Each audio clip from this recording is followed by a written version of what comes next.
Hello students, welcome to AR exam. और आज हम करने वाले हैं क्लास 10th मैथ के चैप्टर नंबर 6 की theorem 6.3।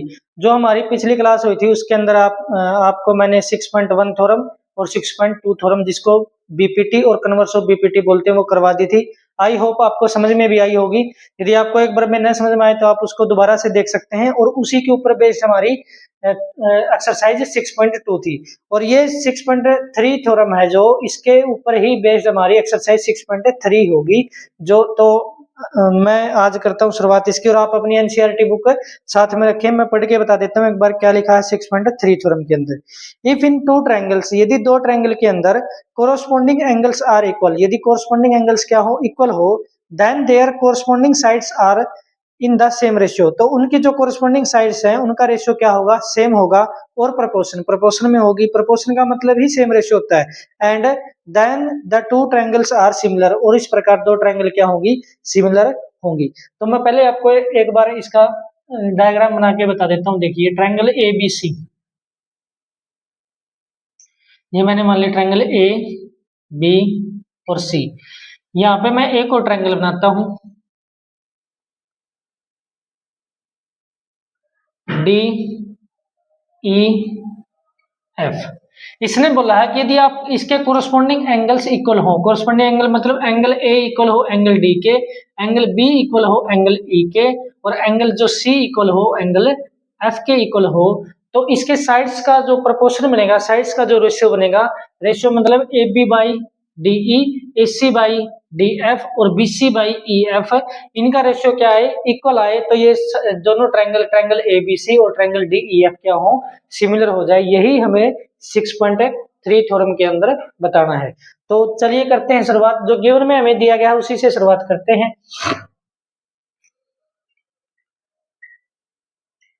In triangle A B C and triangle D E F, triangle A B C और ट्रायंगल डी ई एफ के अंदर हमें दिया क्या गया है, दिया गया है एंगल ए इक्वल होगा एंगल डी के, एंगल जो बी है वो इक्वल होगा एंगल ई के, और एंगल जो सी है वो इक्वल होगा हमारा एंगल एफ के।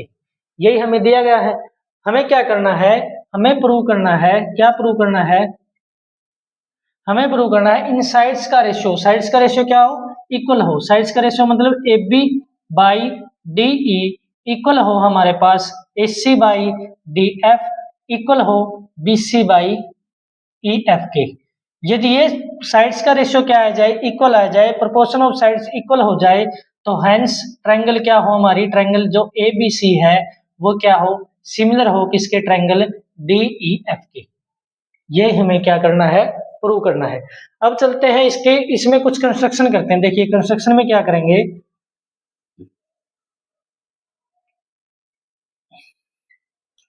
कंस्ट्रक्शन में मैंने किया है, मैंने एक पॉइंट माना है यहाँ पे P और यहाँ पे Q। मैंने P और Q दोनों पॉइंट्स को मिलाया है, P Q को मैंने ज्वाइन क्या किया है, ज्वाइन किया है, join P Q in triangle, कौन सी ट्रायंगल के अंदर, डी ई एफ के अंदर, सच दैट, कैसे ज्वाइन किया है, सच दैट जो हमारी ए बी लाइन होगी ट्रायंगल ए बी सी की वो इक्वल हमारी होगी डीपी के, और जो एस सी लाइन होगी वो हमारी साइड होगी, जो एस सी जो साइड होगी वो हमारी इक्वल होगी डी क्यू के। समझ में आया। उसके बाद में क्या करना है, उसके बाद में हमें करना है प्रूफ। इसका प्रूफ देखिए कैसे करेंगे इसका प्रूफ में मैं क्या आपको एक बार बता देता हूँ आइडिया क्या क्या कर सकते हैं। प्रूफ के अंदर मैं क्या करूंगा, प्रूफ के अंदर triangle D A B C और डी पी क्यू को दोनों को क्या करूंगा मैं, कॉन्ग्रेंट, दोनों को कॉन्ग्रेंट करके मैं एंगल पी और एंगल ई को क्या कर दूंगा, एक दूसरे के इक्वल। कोरोस्पोंडिंग एंगल्स यदि इक्वल हो गए तो ये साइड्स क्या होंगी, एक दूसरे के पैरेलल होंगी। पैरेलल होके डी ई एफ, इस ट्रायंगल के अंदर मैं बीपीटी अप्लाई करूंगा, डीपी बाई पी आएगी और D Q by Q F आएगी, और इससे आगे आपको मैं करवाऊंगा तब पता चल जाएगा। आप अब तक इतना देखिए क्या करना है, in triangle A B C and triangle D E F, दो ट्रायंगल लिए मैंने क्या किया, जो ए बी हमारी साइड होगी वो किसके इक्वल होगी, डीपी के, क्यों होगी, बाई कंस्ट्रक्शन। कंस्ट्रक्शन से हमें ये पता चला है। समझ में आई बात। दूसरी बात, जो एंगल ए होगा वो किसके होगा, एंगल डी के इक्वल होगा। ये किससे मिला हमें, बाई गिवन, गिवन से प्राप्त हुआ हमें ये चीज, गिवन में दे रखा, ये दे रखा। समझ में आई। उसके बाद में क्या करेंगे, जो हमारी एसी लाइन होगी वो किसके इक्वल होगी, डी क्यू के इक्वल होगी। किसके इक्वल होगी, सॉरी यहाँ पे ट्रायंगल कौन सी लिखनी पड़ेगी, ट्रायंगल एबीसी और triangle DP Q, triangle DP Q. DP Q के अंदर ए बी इक्वल होगी डीपी के, और एंगल ए इक्वल होगा एंगल डी के, और जो हमारी एसी लाइन होगी वो इक्वल होगी डी क्यू के। किसके इक्वल होगी, डी क्यू के। समझ में आया। उसके बाद में देखिए ये भी कहां से मिला हमें, बाय कंस्ट्रक्शन मिला है, बाय कंस्ट्रक्शन मिला हमें। तो इससे क्या होगा, सो जो ट्रायंगल ए बी सी है वो क्या होगी, वो कॉन्ग्रेंट होगी किसके, ट्रायंगल डी पी क्यू के। किससे हुआ ये, हमें ये साइड मिली, ये एंगल मिला, ये साइड मिली, तो किससे आया, side angle side कॉन्ग्रेंसी, side angle side कॉन्ग्रेंसी से हमें ये चीज मिली है। यदि ये दो ट्रायंगल आपस में सिमिलर है तो जो हमारा एंगल बी होगा वो किसके इक्वल होगा, एंगल पी के। किसके इक्वल होगा, एंगल पी के। एंगल बी इक्वल किसके होगा, एंगल पी। किससे मिला है ये, किससे मिला है, बाई सीपीसीटी। सीपीसीटी का मतलब नौवीं क्लास में, अपने 9th क्लास के अंदर सीपीसीटी का बहुत बार प्रयोग देखा होगा। सीपीसीटी मतलब होता है corresponding part of congruent triangle. Congruent triangle का कोरस्पोंडिंग पार्ट क्या हुआ, एंगल बी हुआ और एंगल पी हुआ। ये मान ली हमने फर्स्ट इक्वेशन, क्या मानी है, फर्स्ट इक्वेशन। उसके बाद में देखिए गिवन से हमें क्या दिया गया था, गिवन से हमें दिया गया था एंगल बी इक्वल है किसके, एंगल ई के। एंगल बी इक्वल किसके, एंगल ई के। ठीक है, ये किससे पता चला हमें, ये गिवन से पता चला है, हमें दिया गया है ये चीज। ये क्या हो गया हमारा, हमारी इक्वेशन सेकंड। तो हम क्या करेंगे, from equation first and second, पहली और दूसरी इक्वेशन से क्या कंक्लूजन निकलता है, यदि लेफ्ट हैंड साइड इक्वल है तो राइट हैंड साइड भी क्या होगी, इक्वल होगी। तो एंगल जो पी हमारा बनेगा वो किसके इक्वल बनेगा, एंगल ई के। ये क्या है, एंगल पी, और ये क्या है, एंगल ई। कोरस्पोंडिंग एंगल्स क्या हो गए, इक्वल। तो क्या लिखेंगे यहाँ पे, corresponding angles are equal. Corresponding angles यदि इक्वल हैं तो जो हमारी पी क्यू लाइन होगी वो क्या होगी, पैरेलल होगी किस लाइन के, ई एफ की। किसके पैरेलल होगी, ई एफ लाइन के। यहां तक समझ में आया सभी को, उससे आगे देखना। अब लेते हैं हम triangle D E F. In triangle D E F, triangle D E F के अंदर जो हमारी पी क्यू लाइन है वो पैरेलल किसके दी गई है, वो पैरेलल दी गई है ई एफ के। किसके पैरेलल दी गई है, ई एफ लाइन के। तो हम क्या अप्लाई करते हैं, थ्योरम 6.1 अप्लाई करेंगे। 6.1 अप्लाई करेंगे तो हमें मिलेगा डीपी बाई पीई इक्वल हमारा होगा D Q by Q E के, क्यू एफ के। किससे मिला ये, बाई बीपीटी। बीपीटी थ्योरम से हमें ये चीज मिली है, थ्योरम 6.1 से। उसके बाद में देखना, मैं देखो इसका मैं उल्टा कर सकता हूँ, उल्टा मतलब इनवर्स कर सकता हूँ। जो डिनोमिनेटर में है उसे न्यूमरेटर में लिख सकता हूँ, जो न्यूमरेटर में उसे डिनोमिनेटर में लिख सकता हूँ।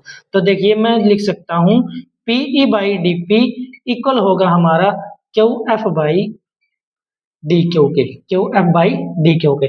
मैं यहाँ क्या करता हूँ, add both side one, add both side one, side one, one को मैं ऐड कर देता हूँ दोनों साइड में। तो वन ऐड किया, P E by D P plus one किया तो वन बाई वन कर सकते हैं। Q F by D Q plus one by one कर सकते हैं। समझ में आया। इसका एलसीएम लेंगे, इसका एलसीएम लिया मैंने, क्या आया, डीपी। तो यहाँ क्या आ गया, पीई प्लस के डीपी इक्वल किसके होगा हमारा, यहाँ क्या आया, डी क्यू। ये किसके हुआ, क्यू एफ प्लस के डी क्यू के। इतनी बात समझ में आ गई। अब देखो पीई और डीपी, पी पीई ये वाली साइड और डीपी दोनों मिलके क्या बना रहे हैं, डीई। तो मैं यहाँ क्या लिखूंगा ऊपर वाले के लिए, डीई बाई क्या आया, डीपी इक्वल किसके आया, Q F plus D D Q. D Q ये हो रहा और क्यू एफ ये रहा, दोनों मिलके क्या बनाएंगे, D F. D F by क्या आया, डी क्यू। इसको भी क्या कर सकता हूँ, इनवर्स कर सकता हूँ, उल्टा कर सकता हूँ। तो इसको उल्टा किया, क्या आया हमारे पास, D P by D E equal हुआ हमारे पास D Q by Q F के। इतनी बात क्लियर हो गई। उसके बाद में देखो डीपी इक्वल था किसके, मैंने कंस्ट्रक्शन से पता किया था डीपी इक्वल था हमारा एबी के, तो डीपी की जगह मैं क्या लिख सकता हूं एबी, और DE as it is equal, D क्यों किसके इक्वल था, डी क्यों इक्वल था एससी के, तो एससी बाई क्या लिख सकता हूं मैं एससी बाई क्या लिख सकता हूं यहाँ पे डी एफ आएगा, क्या आएगा यहाँ पे डी एफ, ये डी एफ था नहीं तो यहाँ पे डी एफ आएगा। ठीक है, तो क्या लिखूंगा मैं यहाँ पे डी एफ। आई बात समझ में। तो क्या हुआ इस साइड का जो ये साइड किसके प्रोपोर्शन में आ गई, इसके, ये साइड किसके प्रोपोर्शन में आ गई, इसके।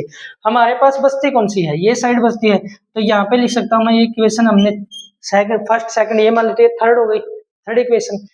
आगे देखना अब क्या करेंगे सिमिलरली, सिमिलरली का मतलब होता है, सिमिलरली का मतलब होता है यदि मैं इस ट्रायंगल के अंदर एंगल बी को कॉमन लेके और यहाँ से एक लाइन ऐसे ड्रॉ करता और ये एक दूसरे के, जैसे मैंने एंगल ए के साथ और डी के साथ किया है यहाँ, ठीक है, ऐसे का ऐसा मैं यदि एंगल बी पे लेके चलता तो जो हमारी ए बी जो साइड है A B by D E equal किसके आती, B C by E F के, किसके इक्वल आती, B C by E F के। ये पूरा जो मैंने यहाँ तक करवाया है ये ऐसे का ऐसा मैं एंगल बी को लेके चलता और इसकी ए कोरस्पोंडिंग साइड, इसकी ए कोरस्पोंडिंग, इसकी ए कोरस्पोंडिंग और इसकी ए कोरस्पोंडिंग, तो इस साइड का रेशियो इसके, ये साइड्स इन दोनों साइड्स का रेशियो किसके इक्वल आता है, इन दोनों साइड्स के रेशियो के इक्वल आता है। ये करके नहीं दिखाना है, सिमिलरली लिख के आपको आगे चलना है। ये होगी हमारी इक्वेशन फोर्थ, क्या हुई इक्वेशन फोर्थ। तो फ्रॉम इक्वेशन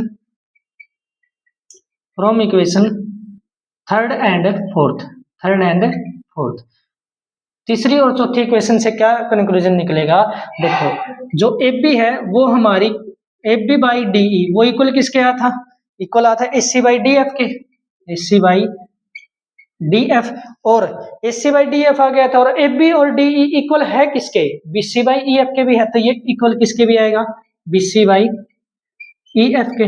देखना मैंने प्रूफ के अंदर लिखा था साइड्स का क्या होना चाहिए, प्रोपोर्शन क्या होना चाहिए, इक्वल, रेशियो क्या होना चाहिए इक्वल, तो ट्रायंगल क्या हो जाएंगी, ट्रायंगल क्या हो जाएंगी similar. So triangle A B C वो क्या होगी, सिमिलर होगी ट्रायंगल डी ई एफ के, किसकी होगी, ट्रायंगल डी ई एफ के। और यही हमें प्रूव करना, तो आगे क्या लिखेंगे, हैंस प्रूव्ड, क्या लिखेंगे, हैंस प्रूव्ड। ये थी हमारी थ्योरम, ये हमारी थ्योरम कौन सी थी, 6.3। तो आगे हम करेंगे 6.4 थ्योरम, और ये वो करेंगे नेक्स्ट क्लास के अंदर। तब तक के लिए नमस्कार, जय हिंद, जय भारत।